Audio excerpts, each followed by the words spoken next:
Welcome. This is an exciting moment in the history of cities, and that makes it a wonderful time to study them. Here in the 21st century, for the first time in human history, more people in the world are living in cities than are not. In very real terms, we have become a planet of city dwellers, and that is remarkable because while cities have long been vital to humanity, city living is quite different from the way that most people have lived for the past 11,000 or so years of human civilization, and completely different from the way anyone lived prior to that. Well, what draws us to cities? Why do we live in them? How did they first come about, and why are they organized the way they are? We can find answers to these questions and many more by exploring some of the earliest cities that were ever built. And we can get valuable perspective on modern city life by studying ancient peoples and comparing the ways they lived in their cities to the ways we live in ours today. And that's what we're going to do in this course. Now, we tend to think of urbanization as a 20th century phenomenon, I think, and it certainly accelerated in that century. For example, when Teddy Roosevelt took office as President of the United States in 1901, 20% of Americans lived in cities. By 1909, the end of his time in office, 40% of Americans lived in cities. But the lure of cities long predates the skyscrapers, subways, and 24/7 lifestyle we may associate with them today. In fact, the trends and patterns of urban life began in the ancient world. To look for the origins of the city, we need to define what a city is, because we have to be able to recognize one when we spot it, and it helps to know what you're talking about. In English, we have no lack of names for people living together in communities: city, village, town, municipality, metropolis, and so forth. And some of these are exclusive and some of them overlap. But the exact definition of a city varies from place to place and depends on who you ask. For our purposes, we're going to take a broad, if common, definition. A city is a conglomeration of people and buildings grouped together to serve as a political, cultural, or economic center. That seems a pretty broad definition, and you may think it includes everything, but actually it does exclude some key things. Religious sanctuaries, for example. Even the largest religious sanctuary ever created in the history of the world, the sanctuary of Amun-Ra at Luxor and Karnak, really doesn't get counted as a city. And military bases, no matter how large. Note that in that definition, there's no requirement for permanence, and that's an element we'll explore as well. How long do cities last, and how long do they have to last? So we could ask ourselves if Olympic villages or refugee camps should be called cities, and therefore studied with this material. Well, in this course, we'll look at a range of ancient cities, from the Indus Valley in the east to Algeria in the west, from small cities of just a few thousand people to mighty teeming imperial capitals, and a range of dates from the Neolithic, the very earliest of cities, to the late antique period, and well, we'll catch up to today eventually.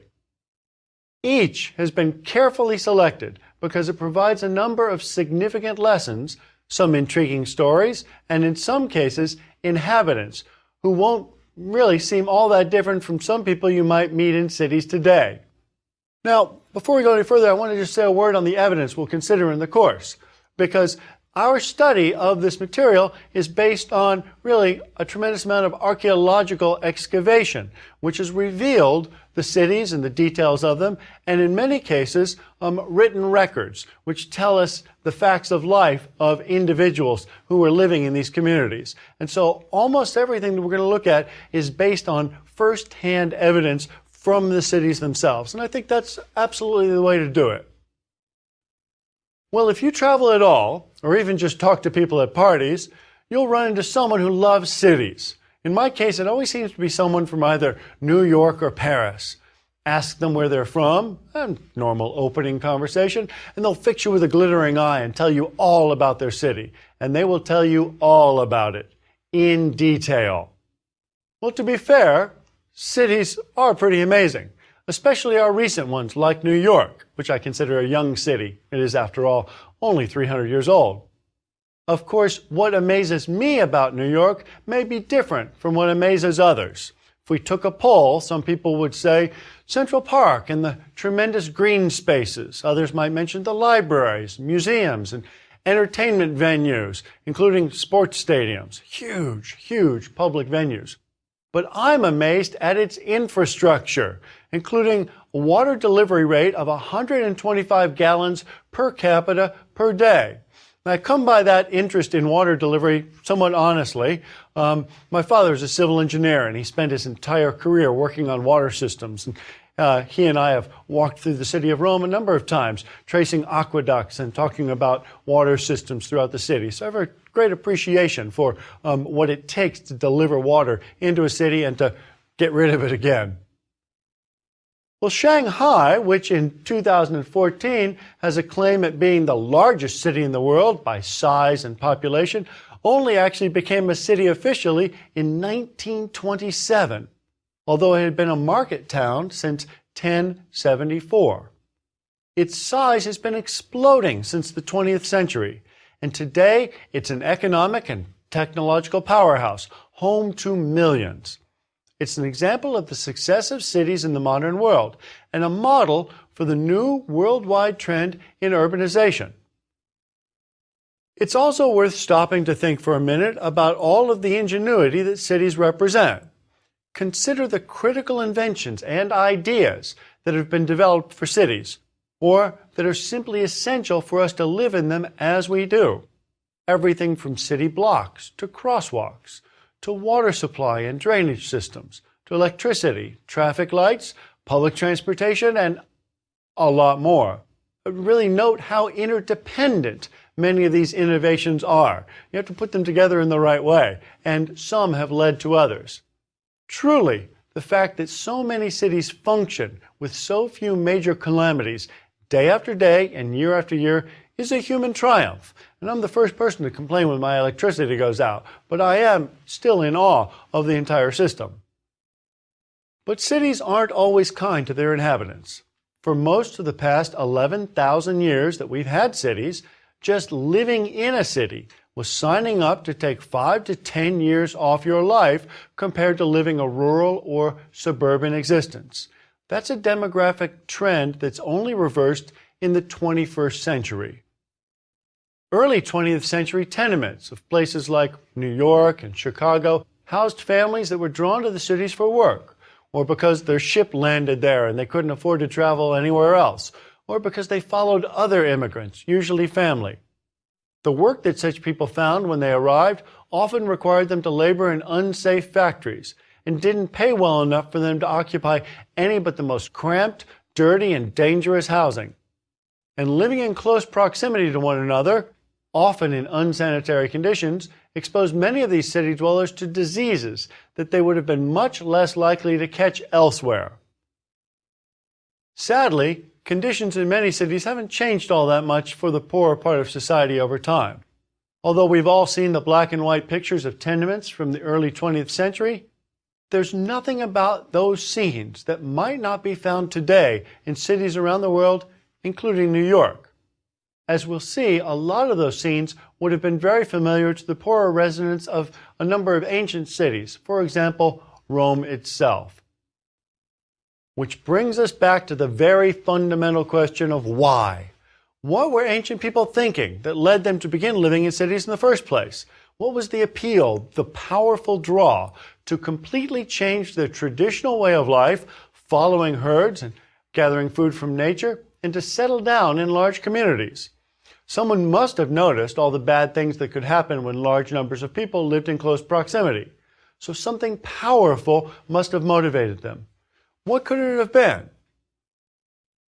Cities seem to have come about at a time when a number of other radical changes in human ways of life were taking place. Collectively, these changes are referred to as the Neolithic Revolution, which began about 9000 BC.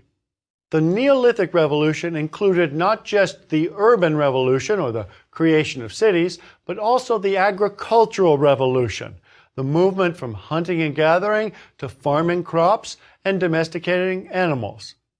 as well as other significant social, political, environmental, and religious changes. Archaeologists are certain that these changes are all related, but disagree on exactly how they are all related.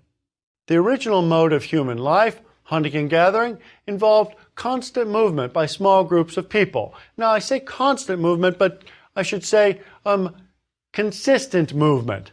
You have to keep to only small groups with hunting and gathering because you quickly strip the landscape of all edible products. And you have to move because you move on to other places where, in fact, you can find food or your flocks can find food. Sheep and goats, for example, can clear an entire area very quickly. And so people moved throughout the landscape before the foundation of cities, and they very often would do so seasonally, moving up and down hills through the landscape on a seasonal basis. And they really had to move pretty much constantly. So this form of life fundamentally resisted the development of cities. Agriculture, in contrast, required settling down in one place. But did the development of the ability to raise crops and livestock lead people to build cities? Or did they first have a desire to settle down that led them to create new ways of raising and growing food to make that possible? It's a bit of a chicken and egg problem. And both alternatives seem to presuppose some desire to settle down in the first place. Well, tied up with all that is the development of the components of urban life that we observe in early cities. The urban revolution is defined as introducing 6 key components to human civilization: division of labor, development of classes, economies based on trade, building of monumental architecture, creation of political and religious leaders, and writing systems. But did all of these develop before, during, or after the first city was established? This theorizing is the kind of discussion that academics have been having about the origin of cities for decades, actually for more than a century, since at least the mid-19th century. But based on finds made only since the last years of the 20th century, we finally seem to have an answer to the question of why people created cities. And it looks as though the traditional discussion has been off the mark. Oh, swing and a miss for the academics. These finds have dramatically altered our thinking about both the founding and growth of cities. And the extraordinary conclusion, although still tentative, is that it was religious beliefs and needs that were the original drivers for urban living. Much of the evidence for what motivated people to found cities comes from sites in the modern country of Turkey, an area in antiquity referred to as Anatolia or Asia Minor, depending on who you asked.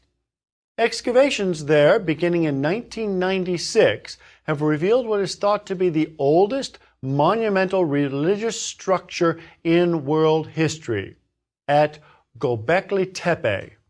It's a huge, apparently open-air hilltop temple composed of stacked colossal stones shaped much like those at Stonehenge, but a good 6,000 years older.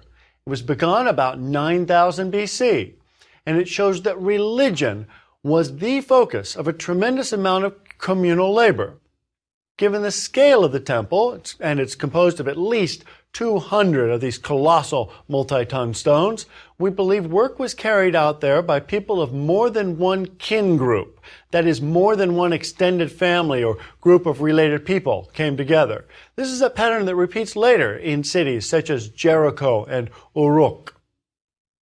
Well, we don't know where the builders of the temple at Göbekli Tepe lived, but it's relatively, that is, the temple is relatively close to the site of the world's oldest known city, Çatalhöyük, a place we will explore in the next lecture. The proximity of these two sites and the correspondences between the design and decoration of the temple and that of the Neolithic shrines at Çatalhöyük suggest that religious rituals and their needs were central in the founding of cities. Indeed, Çatalhöyük shows us that even before cities had streets, open areas, public buildings or spaces, walls, or frankly even doorways leading into them, they had shrines.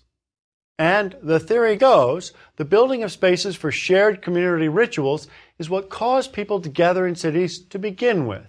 Then perhaps an increasingly sedentary population that expanded up to the carrying capacity of the local environment. And let me explain that term. Carrying capacity is the number of individual members of a species who can exist in a set environment or a set landscape and still support themselves with food. And that's the carrying capacity. If this group, if the population extended up to the carrying capacity and required more food, possibly for religious sacrifice, than could be hunted or gathered, then they might, following that sequence of events, develop agriculture. Agriculture as a means of supporting the decision to transition to a sedentary society, and that allowed for greater population density than had been previously possible. Well, we'll delve further into the possible role of religion in the establishment of early cities in later lectures. But clearly, there are also other benefits that cities offer to their earliest inhabitants. The Greek philosopher Aristotle said that only in cities could people achieve the good life. And the much older Sumerian epic of Gilgamesh goes even further. And in a really extraordinary passage about what makes a man and separates him from the animals, we learn, it says very clearly, that men need to live in cities or they aren't fully men. Well, from its earliest days, or from their earliest days, cities show us the power of human cooperation. It seems that a key reason people lived in cities is because we can accomplish so much more together than we can apart. The desire for monumental construction begins to shape cities by at least 6000 BC, as we'll see at Jericho. And building on a large scale simply wouldn't have been possible without large numbers of people working together. We also can't ignore the value of cooperation and communal living for safety and mutual defense, even if Jericho's walls eventually did come tumbling down. Some other, perhaps less obvious benefits of city life that we'll explore are the cultural identity, trading opportunities, and contact that they afford. Cultural identity is a vague term. I fully appreciate that. We should consider, I think, culture broadly, I love these broad definitions, as everything you know without looking it up. That's your culture. Cultural identity is a projection of one's culture that includes the language spoken, religious activity, ethnic group, political forms, and material culture. Inhabitants in a city are more likely than those in the countryside to encounter new ideas, ways of life, and material possessions that shape cultural identity. Cities facilitated trade and contacts as nomadic existence never could. And so as all of these things pour together, they actually change the culture in the city and for those individuals whose cultural identity alters as they, learn new ways to dress, new foods to eat, and new ways to worship. Also, people living in one place with labor specialization, one of those 6 components of the urban revolution, need more raw materials for arts and crafts. Arts and crafts such as sculpture, painting, and personal adornment. They need more of these than nomads do. It's tough for nomads to drag along large-scale sculpture in their travels, let alone massive temples. So cities created a need for trade and brought people from distant lands into contact with one another for that purpose. In some cases, for example at the Bronze Age Aegean city of Akrotiri, we find evidence of all 3 of these benefits of city living together. Artifacts indicating long-range travel and religious pilgrimage that can only have brought strangers together and created new human connections.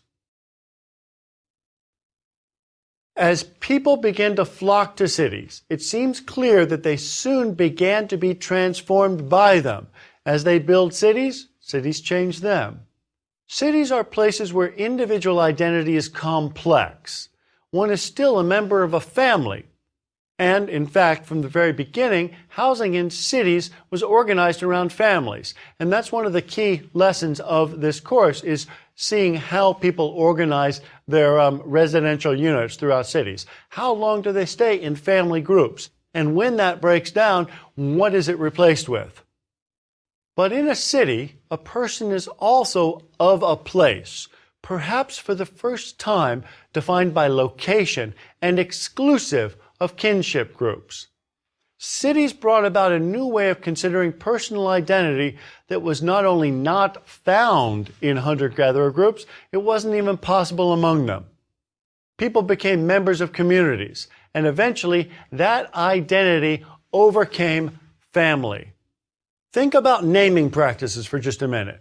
We see a general movement in history from the patronymic, that is a naming practice based on the father's name, to what we call a locative, a naming practice based on location.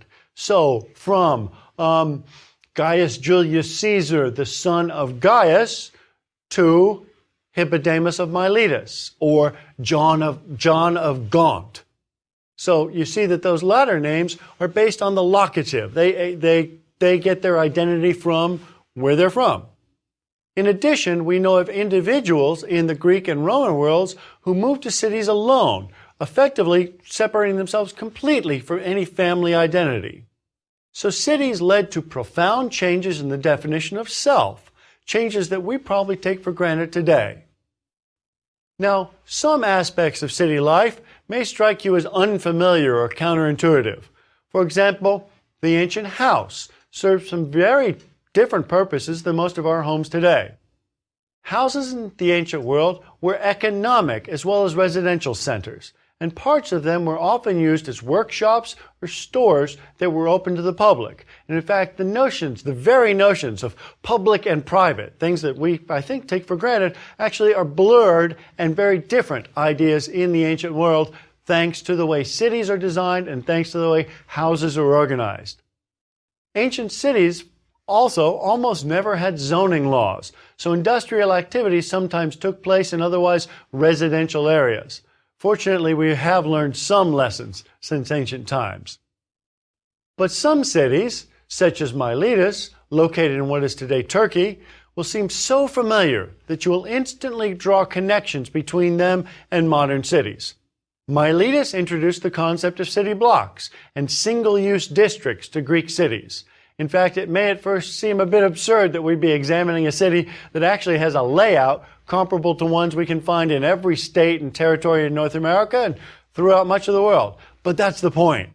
Our cities are based on those ancient ones, like Miletus, and their inventions that dictated their forms of urban life still direct ours. The invention, yes, invention, of regular blocks and right-angled streets, though it seems to us obvious, second nature, or perhaps natural, is anything but. There's nothing natural about taking an irregular organic landscape and dividing it into a series of parallel or right-angled lines, or really not dividing it so much as imposing this artificial order onto nature. There's nothing about it that could be called natural, but it is human.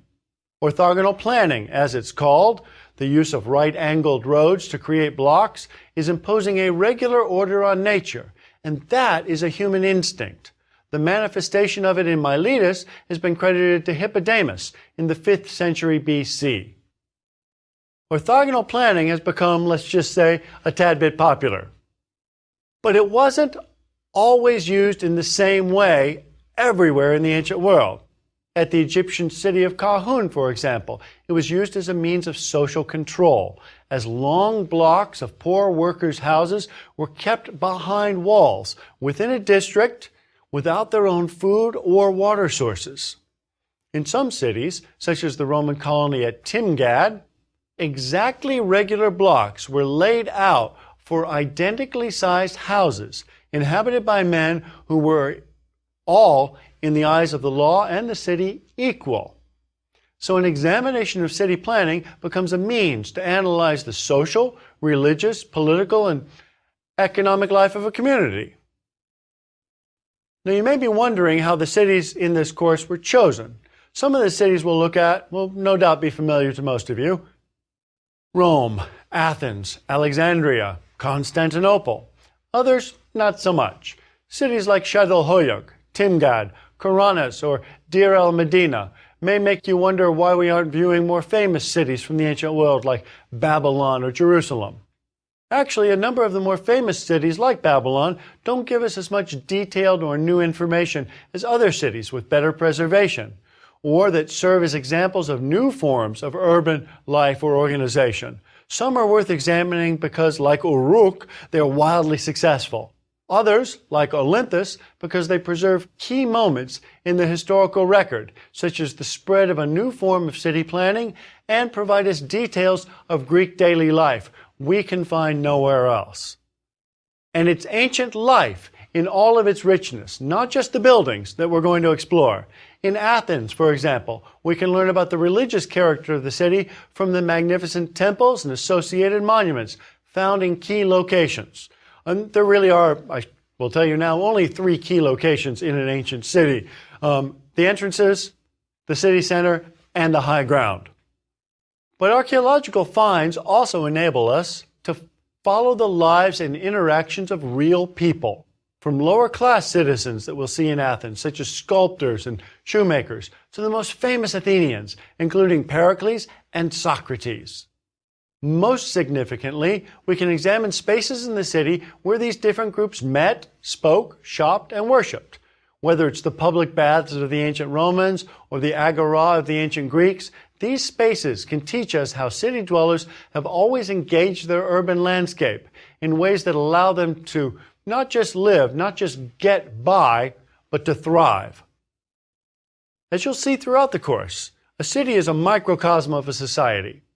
Cities reflect the social, political, and religious structures and values of the cultures that built them, whether they are designed like the Greek city of Pergamon to stun those who saw it, or like Miletus, which was organized under strict rules to reflect the ideals of its government.